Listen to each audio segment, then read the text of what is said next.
Ang unang sulat ni Pablo kay Timoteo. Unang kabanata. Mula kay Pablo na apostol ni Kristo Jesus, ayon sa utos ng Diyos na ating tagapagligtas, at ni Kristo Jesus na ating pag-asa.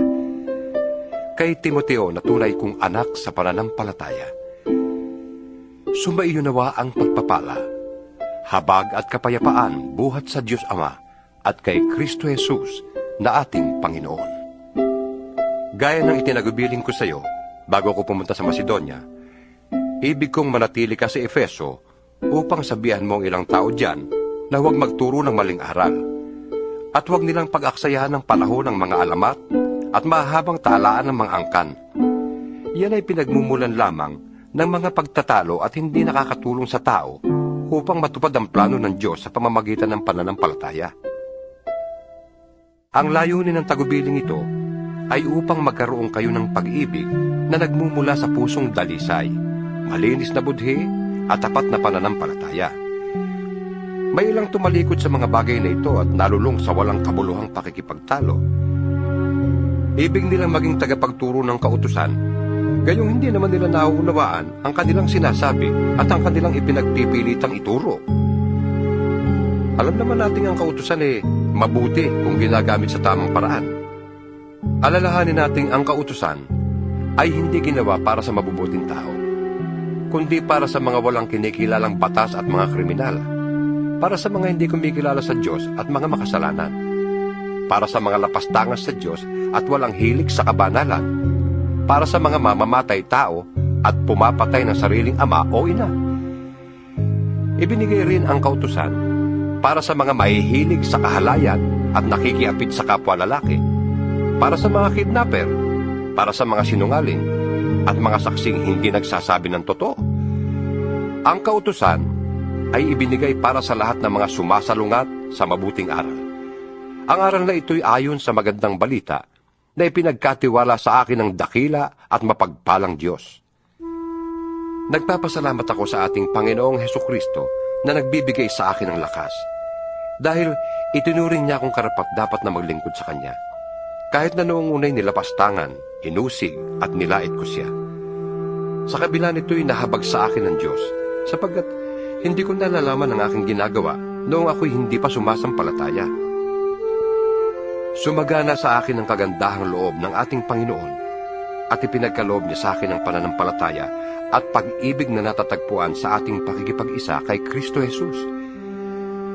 Totoo ang pahayag na ito at dapat paniwalaan ng lahat, na si Kristo Jesus ay dumating sa sanlibutan upang iligtas ang mga makasalanan, at ako ang pinakamasama sa lahat. Ngunit akong pinakamasama ay kinahabagan upang ipakita ni Kristo Jesus kung gaano siya katiyaga at maging halimbawa ito sa mga sasampalataya at bibigyan ng buhay na walang hanggan.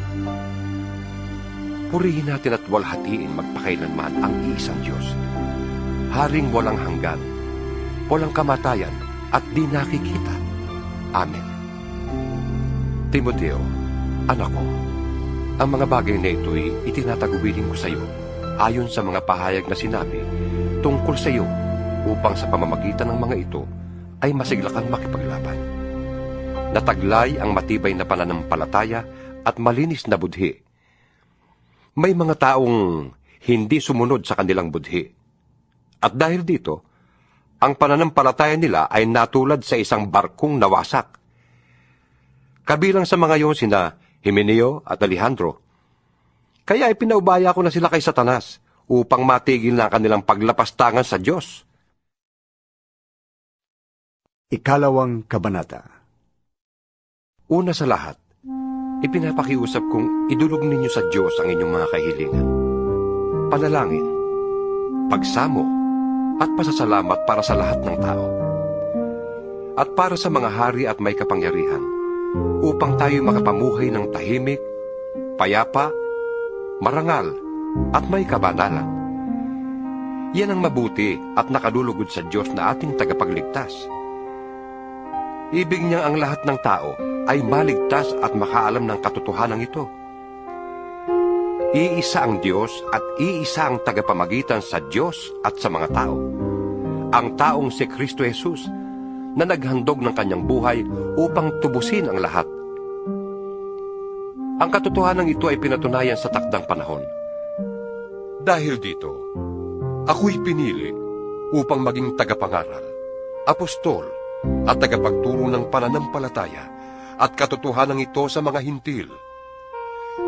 Totoo ang sinasabi kong ito, at hindi ako nagsisinungaling. Ibig kong ang mga lalaki sa lahat ng dako ay manalangin ng may malinis na puso, walang sama ng loob at galit sa kapwa. Ang mga babae naman ay dapat maging mahinhin, maayos at maingat sa pananamit at ayos ng buhok. Ang maging hiyas nila'y hindi ang mamahalin at mararangyang damit, mamahaling alahas na ginto o perlas. Sa halip, ang maging gayak nila ay mabubuting gawa, gaya ng nararapat sa mga babaeng itinuturing na makadiyos. Ang babae ay kailangang tumahimik sa panahon ng pagpupulong ng iglesia at lubos na pasakop.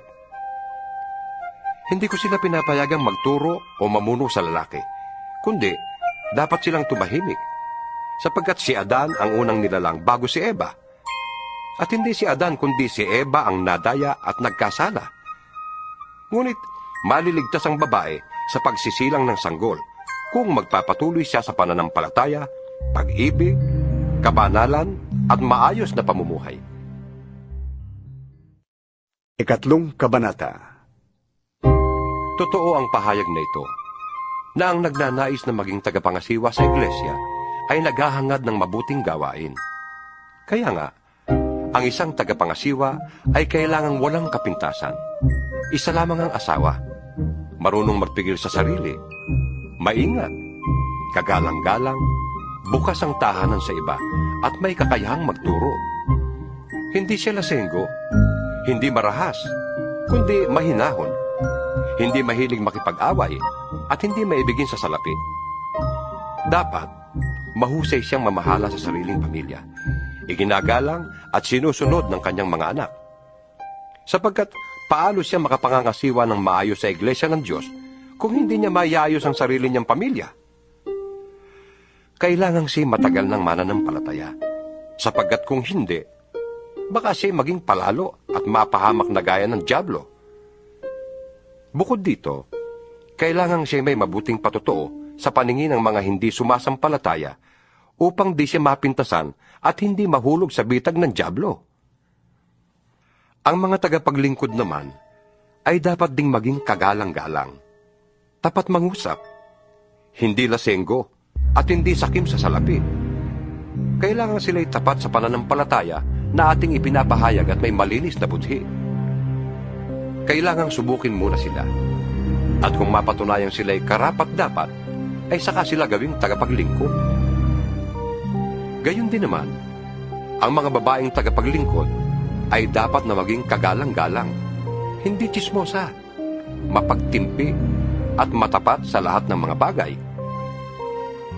Ang mga tagapaglingkod sa iglesia ay dapat isa lamang ang asawa at maayos mga siwa sa kanyang mga anak at sambahayan. Ang mga tagapaglingkod na tapat sa tungkulin ay iginagalang ng mga tao at buong tiwalang makapagpapahayag tungkol sa pananampalataya kay Kristo Jesus. Umaasa akong magkikita tayo sa lalong madaling panahon. Ngunit isinulat ko ang mga ito upang kung hindi ako makarating agad, ay malaman mo kung anong dapat na maging ugali ng mga taong kabilang sa sambahayan ng buhay na Diyos sa iglesia na haligi at saligan ng katotohanan. Hindi maikakaila na napakadakila ng hiwaga ng ating relihiyon. Siya'y nahayag ng maging tao, pinatunayang matuwid ng Espiritu, at nakita ng mga anghel, ipinangaral sa sanlibutan, pinaniwalaan ng lahat, at itinaas sa kalangitan. Ika-4 na kabanata. Maliwanag ang sinasabi ng Espiritu na sa mga huling araw ay iiwan ng ilan ang pananampalataya. Susunod sila sa mga mapanlinlang na espiritu at sa mga turo ng mga demonyo. Ang mga turong ito'y pinalalaganap ng mga taong sinungaling at may mga manhid na budhi. Ipinagbabawal nila ang pag-aasawa at ang ilang uri ng pagkain. Mga pagkaing nilikha ng Diyos upang kaining may pasasalamat ng mga mananampalataya at nakakaunawa ng katotohanan. Ang lahat ng nilikha ng Diyos ay mabuti at walang dapat ipalagay na masama. Sa halip ay dapat tanggaping may pagpapasalamat. Sapagkat ang mga ito'y nililinis ng salita ng Diyos at ng panalangin. Kung ituturo mo sa mga kapatid ang mga bagay na ito, ikaw ay magiging mabuting lingkod ni Kristo Jesus. Maipapakita mong pinalakas ka ng mga turo tungkol sa pananampalataya at sa mabuting aral na iyong sinusunod. Huwag mong pag-aksayahan ng panahon ang mga alamat na walang halaga. Sa halip, magsanay ka sa kabanalan. May pakinabang sa pagpapalakas ng katawan. Ngunit ang pagsasanay sa kabanalan ay mapapakinabangan sa lahat ng paraan, sapagkat ito'y may pangako hindi lamang sa buhay na ito ngayon, kundi maging sa buhay na darating. Totoo ang salitang ito at dapat paniwalaan ng lahat. Dahil dito, nagsisikap tayo at naghihirap, sapagkat umaasa tayo sa Diyos na buhay at siyang tagapagligtas ng lahat ng mga tao, lalo na ng mga mananampalataya. Ituro mo't ipatupad ang lahat ng ito. Huwag mong hayaang hamaking ka ninuman dahil sa iyong kabataan. Sa halip, sikapin mong maging halimbawa sa mga mananampalataya sa iyong salita, ugali, pag-ibig, pananampalataya, at malinis na pamumuhay. Habang wala pa ako riyan, iukol mo ang iyong panahon sa pagbabasa ng kasulatan sa harap ng mga tao, sa pangangaral at sa pagtuturo. Huwag mong pababayaan ang kaloob ng Espiritu Santo na ibinigay sa iyo ng magsalita ang mga propeta at ipatong sa iyo ng mga pinuro ng iglesia ang kanilang kamay. Isagawa mo ang mga ito at pag-ukulan mo ng panahon upang makita ng lahat ang iyong pag-unlad. Pakaingatan mo ang iyong pagkilos at pagtuturo. Patuloy mong gawin ang mga bagay na ito upang maligtas ka pati na ang mga nakikinig sa iyo. 5 Kabanata. Huwag mong pagsasalitaan ng marahas ang lalaking nakatatanda sa iyo, kundi paalalahanan mo siya na parang sarili mong ama. Pakitunguhan mo namang parang kapatid ang mga nakababatang lalaki. Ituring mong parang sariling ina ang matatandang babae, at pakitunguhan mo ng buong kalinisan ang mga kabataang babae na parang mga kapatid. Igalang mo ang mga biyudang walang ikabubuhay. Subalit, kung ang isang biyuda ay may mga anak o apo, sila ang unang dapat kumalinga sa kanya bilang pagtanaw ng utang na loob, sapagkat ito'y nakalulugod sa Diyos. Ang tunay na biyuda ay iyong nag-iisa na sa buhay, at tanging sa Diyos lamang umaasa, kaya't patuloy siyang nananalangin sa araw at gabi. Samantala, ang biyudang nabubuhay sa kalayawan ay maituturing ng patay. Ipatupad mo sa kanila ang utos na ito, upang walang maisumbat sa kanila ang sinuman. Ang sinumang hindi kumakalinga sa kanyang mga kamag-anak, lalo na sa mga kabilang sa kanyang pamilya, ay tumatalikod sa pananampalataya at mas masama pa sa isang di mananampalataya. Ang biyudang dapat isama sa listahan ng tutulungan ay iyong di bababa sa 60 taong gulang. Minsan lamang nag-asawa, kilala sa paggawa ng kabutihan, nagpalaki ng maayos sa kanyang mga anak, magiliw tumanggap sa nakikituloy sa kanyang tahanan, naglingkod ng may kababaang loob sa mga kapatid sa Panginoon, tumulong sa mga nangangailangan at inialay ang sarili sa paggawa ng mabuti. Huwag mong isasama sa listahan ng mga byuda ang mga bata pa, sapagkat kapag nag-aalabag ka nilang pagnanasa, mapapalayo sila kay Kristo at mag-aasawang muli. Sa gayon, nagkakasala sila dahil sa hindi pagtupad sa una nilang pangako kay Kristo. Sila'y nagiging tamad at nag-aaksaya ng panahon sa pangangapit bahay. At sila'y nagiging tsismosa, mahiling makialam sa buhay ng may buhay at madaldal. Kaya't para sa akin, mabuti pang sila'y mag-asawang muli, magkaanak at mag-asikaso ng tahanan, upang ang ating kaaway ay hindi magkaroon ng pagkakataong mapintasan tayo, sapagkat may ilan ang biyudang nailigaw ni Satanas. Kailangang alagaan ng babaeng mananampalataya ang mga kamag-anak nilang byuda, nang hindi sila maging pabigat sa iglesia. Sa gayon, ang aalagaan ng iglesia ay yun lamang mga byudang walang ibang inaasahan. Ang mga pinunong mahusay mamahala ay karapat-dapat tumanggap ng dobling paggalang, lalo na ang mga masigasig sa pangangaral at pagtuturo ng salita ng Diyos. Sapagkat sinasabi ng kasulatan, huwag mong tatalian ang bibig ng baka habang ginagamit sa pag-iik. Nasusulat din, ang manggagawa ay karapat-dapat bayaran. Huwag mong tatanggapin ang anumang paratang laban sa isang pinuno ng iglesia kung walang patotoo ng 2 o 3 saksi. Pagsabihan mo sa harap ng lahat, ang sino mang ayaw tumigil sa paggawa ng masama para matakot ang iba. Sa harap ng Diyos at ni Kristo Jesus at ng kanyang mga banal na mga anghel, iniuutos kong sundin mo ang mga bagay na ito nang walang kinikilingan o itinatangi.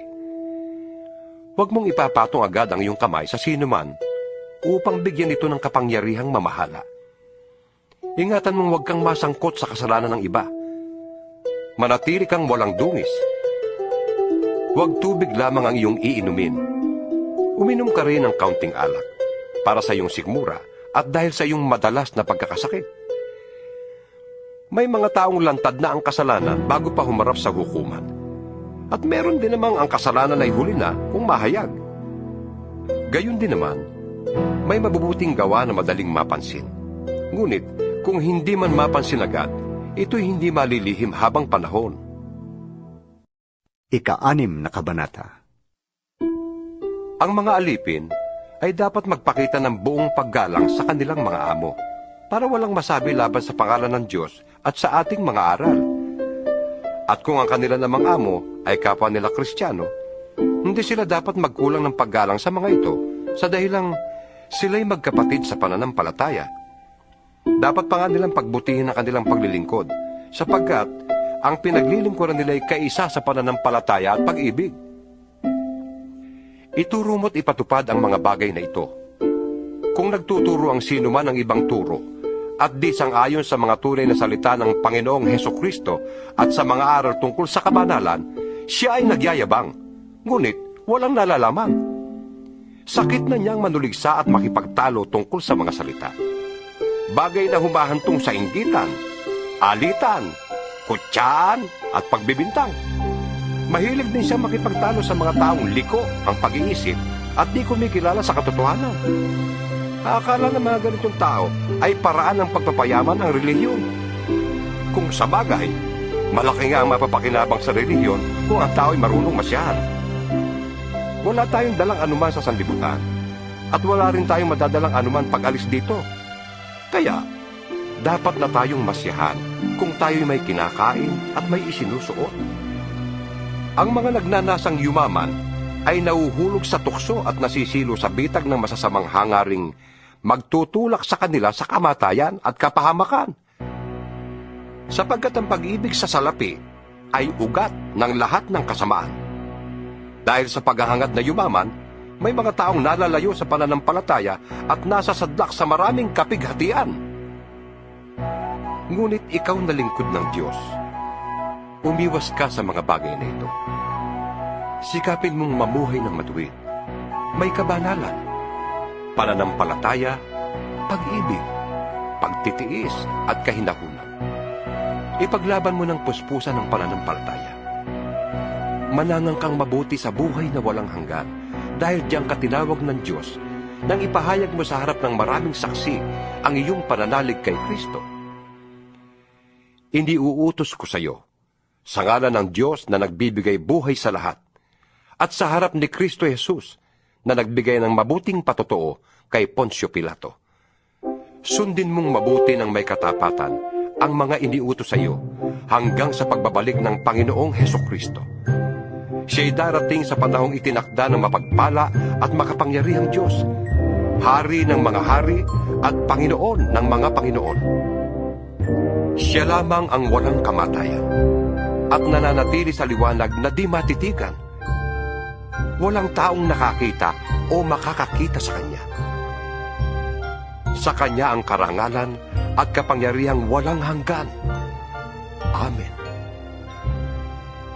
Ituro mo sa mayayaman na huwag silang magmamataas at huwag silang umasa sa kayamanang lumilipas, kundi sa Diyos na masaganang nagbibigay ng lahat ng ating kailangan upang tayo'y masiyahan.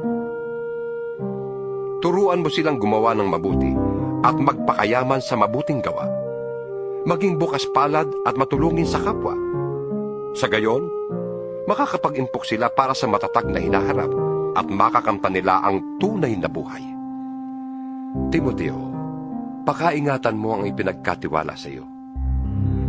Iwasan mo ang mga usapang walang kabuluhan at ang likong pangangatwiran. Dahil sa kanilang pagmamarunong, may mga taong nalihis sa pananampalataya. Pagpalain nawa kayo ng Diyos